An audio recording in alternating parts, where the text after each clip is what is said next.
Alright guys, I apologize for the lack of uploads lately. As you guys probably know, Hurricane Harvey hit South Texas, and we're pretty dang close to the coast, less than an hour away, and so thankfully we weren't affected, but we've had friends that were affected, family that's affected, that have been flooded, and so we've been helping with cleanup and whatnot, and it's just been kind of bad time. I haven't been able to get on the water yet. I was hoping to post this video last week, but it never got to it, so it'll be up this week, obviously, but that's why, if you're wondering where I've been, that's where I've been.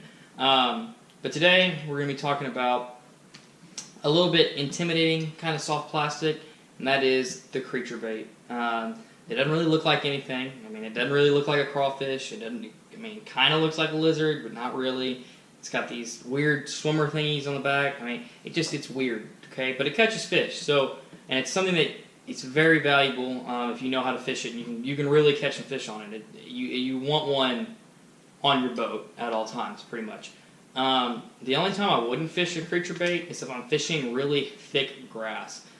Because it's got all these flappers and whatnot, they just get caught in the grass. It doesn't come through grass well.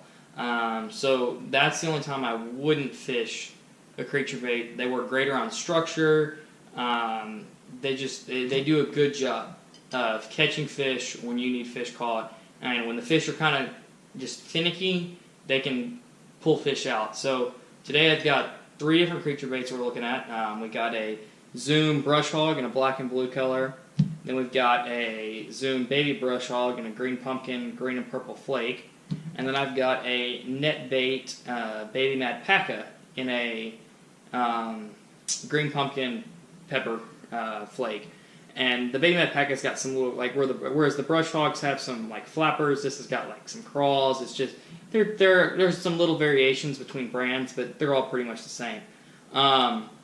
So that being said, let's jump into how I rig these up and how I fish these. So the first and foremost way that I will fish a creature bait is on a Texas rig.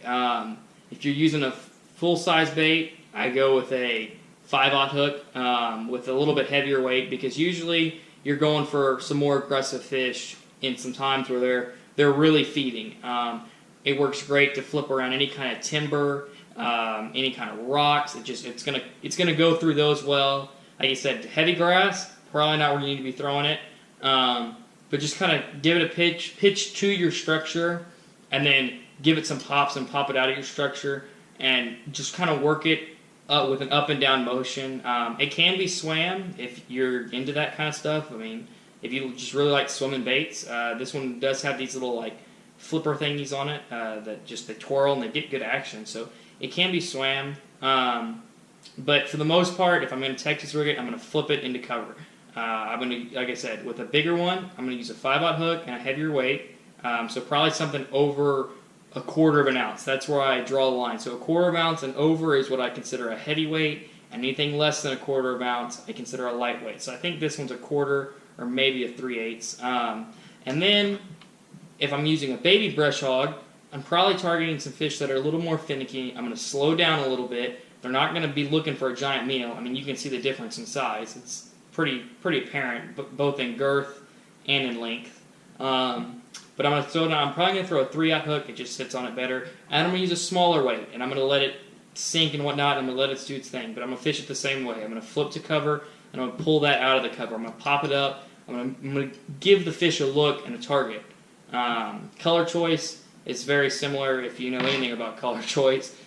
Black and blue for dark, muddy water, and then green pumpkin is one of my favorite colors for stained water, and it's also a really good clear water color. So it's kind of a versatile color. I usually have a green pumpkin of all my baits on me at all times. It's just a good lure. So that's how I'm going to fish it if I'm fishing it Texas rigged. All right. The second way that you can fish a brush hog or a creature bait and have success is as a jig trailer. It's kind of a lower profile jig trailer than some of your beefier crawls. So if you're kind of looking to slow down but still get it, like just modify your jig where it's a little bit smaller presentation, it's a really good option. And I just fish it like I would fish a jig. I'm going to throw it, I'm going to drag it, I'm going to pitch it into cover, I'm going to flip it, I'm going to do everything I'm going to do that I would do, everything the same as I would if I'm fishing a normal jig. I just add this little creature bait to the back of it to kind of lower my jig profile while still getting bites. Another way you can actually fish it on a jig is you can fish it on a swim jig, because these little flappers get really good action on them, and they like to spin around. So that's probably the second way that I would fish it. Not necessarily a preference. I prefer to not necessarily, what's the words I'm looking for? I don't prefer to fish it on a jig. I would rather fish a Texas rig, but it can work. And so then the third way I'm gonna fish one of these is on a chatterbait, and that's kind of weird to think, because it's not really like, you don't look at that and it doesn't scream chatterbait material. A chatterbait is gonna typically have a big swim bait on the back of it, but if you're trying to get a little bit more subtle action at the end of your chatterbait, this works very well. And you fish a chatterbait the way you normally would, just run it over grass and whatnot, all the same conditions. But if the fish are not wanting that big heavy thumper, this is a way to get a trailer on it that's going to get some action without the thump, because these little twirly tails right here, they go nuts, and then on the Baby Matapaca, it's got these flappers that kind of add a little bit more action to it. And it's just a way, it's caught plenty of fish. I've caught tons of fish throwing a chatterbait on, or throwing a creature bait on the back of a chatterbait. And like I said, if you know how to fish chatterbait, you're going to be fine. But a couple tips: just throw it to grass, and you want to try to run it into every blade of grass possible to get that reaction bite. It's a great springtime bait.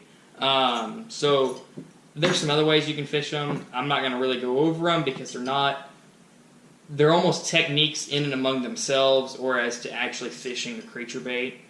So you could throw it on a Carolina rig. That's going to have success if you throw it on a Carolina rig. I don't have a ton of experience with the Carolina rig because I don't fish big lakes. I'm usually a pond fisherman, smaller lake guy. So Carolina rigs, there's not something I always have on me. Another way it can be fished, and actually with the smaller ones, is on a drop shot or on a shaky head. Those are two ways that they just get bites. Shaky head's going to slow down your Texas rig basically profile, and the drop shot is a whole technique in itself. I might make another video on drop shotting, but that's not, if you know how to fish a drop shot, then you can add it to you, but if you don't, I wouldn't experiment with trying to fish a creature bait on a drop shot as a first option. But yeah, so that's how I'm going to fish my creature baits. That's just some rundowns, 3 big techniques, and then some other little ones. But they're a great bait, especially for early summer and then now coming into fall, especially when those fish get active. When they get out of their springtime funk and when they get into their fall feeding session, they can just kill, because they're a bigger profile bait. They've got action on them. They're kind of goofy looking, but man, there's something about them that the fish like. So those are going to be my top choices on how to fish a creature bait. Hope you guys learned something. Please hit that like button and subscribe, and hopefully a fishing video will be the next video you see. Thank you guys for watching.